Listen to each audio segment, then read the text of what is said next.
قالوا يا إبراهيم هل تخاف من مشاهد يوم القيامة؟ قال بلى. قال وخلتك، مش انت الخليل؟ قال أهوال القيامة سوف تنسيني خلتي. حتى يقال أن سيدنا موسى يقول يا رب لا أسألك عن أخي هارون، ويقول عيسى لا أسألك عن مريم أمي، ويقول إبراهيم لا أسألك عن إسماعيل ابني. خلاص سبحان الله العظيم، لكل امرئ منهم يومئذ شأن يغنيه.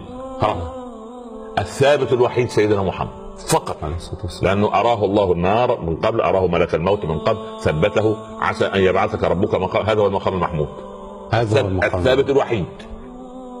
كل شوف ما من ملك مقرب ولا نبي مرسل إلا ودعوته يومها يا رب سلم يا رب سلم، إلا سيدنا محمد يا رب أمتي يا رب أمتي عليه الصلاة والسلام.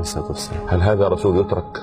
لا والله. هل تترك سنته؟ لا والله. هل ننسى حقوقه علينا؟ لا والله. هل يعني ننسى أن نسير خلفه في صغير الأمر وكبيره؟ لا.